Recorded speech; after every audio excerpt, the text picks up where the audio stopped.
Assalamualaikum warahmatullahi wabarakatuh. Ketemu lagi dengan channel Belajar Hukum. Nah, kali ini kita mau bahas dengan salah satu kewenangan Mahkamah Agung, yaitu terkait dengan kasus yang akhir-akhir ini mungkin cukup viral, yaitu tentang pengujian uji materi anggaran dasar suatu partai politik di Indonesia. Nah, eh, jadi ceritanya atau informasinya bahwa salah satu parpol diajukan uji material anggaran dasarnya oleh mantan anggotanya kepada Mahkamah Agung. Nah, di sana yang pengen diuji apakah anggaran dasar tersebut secara filosofi atau secara ketentuan dibuat dengan atau berlandaskan filosofi Pancasila dan Undang-Undang Dasar 45 atau tidak. Intinya seperti itu. Nah, sehingga itulah yang dimintakan oleh si penguji, ya. Nah, tetapi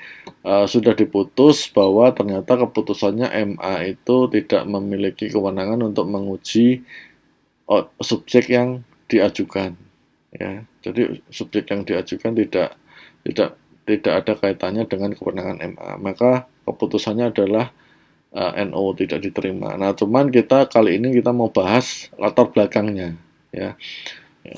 Nah, sebelum masuk ke materi kita mau disclaimer dulu. Yang pertama, video ini hanya untuk tujuan edukasi, ya, untuk menambah khasanah pengetahuan atau untuk berbagi pengalaman saja, tidak ada maksud yang lain. Video ini juga bukan nasihat hukum dan video ini bisa jadi out of date karena kemungkinan ada perubahan-perubahan di masa mendatang, ya. Nah, jadi disclaimer-nya itu dulu. Jadi kita tidak akan membahas mengenai pihak-pihak, tapi kita akan membahas mengenai latar belakang pemikirannya saja atau gagasannya, ya. Nah, ini salah satu snapshot dari berita online, ya, di media-media online yang saya capture mengenai munculnya putusan ini. Jadi terkait dengan Partai Demokrat, yaitu, ya, gugatan ADART Partai Demokrat yang dimintakan untuk judicial review kepada Mahkamah Agung, ternyata oleh Mahkamah Agung ditolak, ya, seperti itu. Nah, isinya apa kalian bisa googling sendiri terkait dengan beritanya, tetapi yang kita mau bahas di sini adalah mengenai latar belakang pemikiran kenapa ini kok tidak diterima atau ditolak, ya.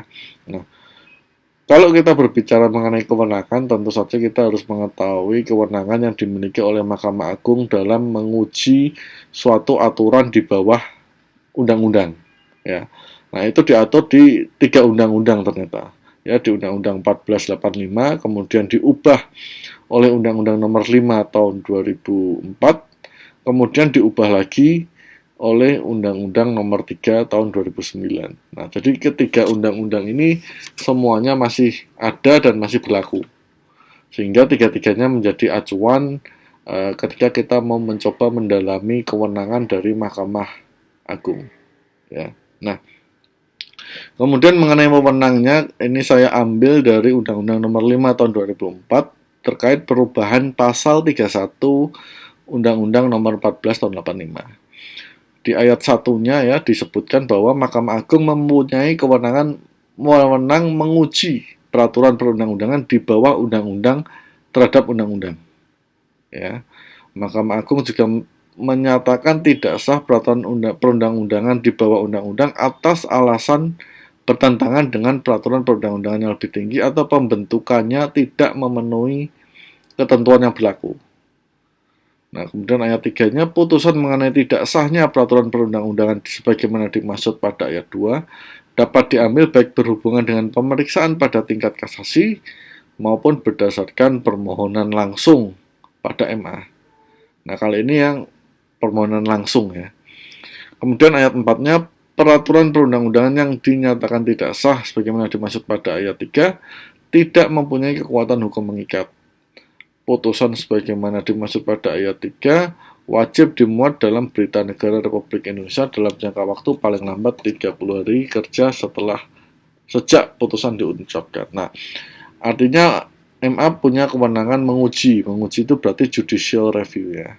Kita bisa lihat uji materinya. Nah, menguji apa? Tentu saja menguji peraturan perundang-undangan di bawah undang-undang, ya.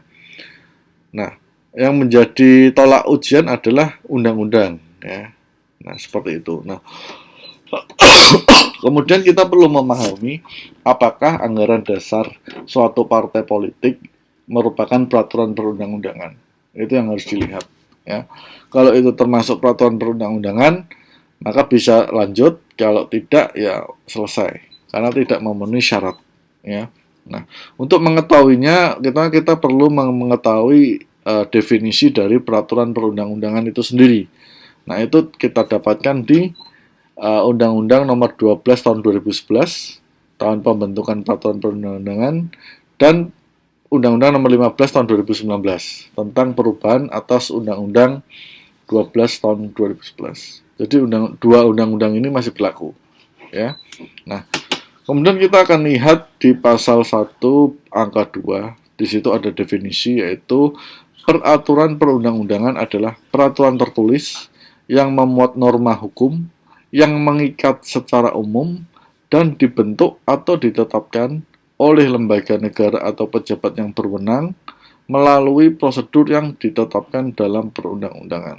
Nah, jadi ada unsur-unsur yang tertuang untuk bisa dikatakan suatu ADART suatu parpol itu peraturan perundang-undangan atau tidak. Jadi unsur itu harus memenuhi semua. Yang pertama peraturan tertulis jelas, ya. Yang kedua memuat norma hukum. Nah, norma hukum itu kan mengatur, ya, mengikat dan mengatur, ya. Nah, jelas ada RT, ada norma hukum. Yang ketiga mengikat secara umum. Nah, ini yang mungkin menjadi pertanyaan.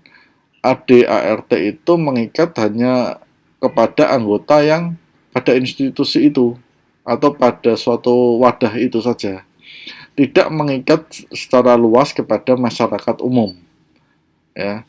Artinya dia yang bukan menjadi anggota suatu organisasi atau institusi itu tidak memiliki kewajiban untuk mengikuti ADART-nya, ya. Nah, kemudian dibentuk atau ditetapkan oleh lembaga negara atau pejabat berwenang.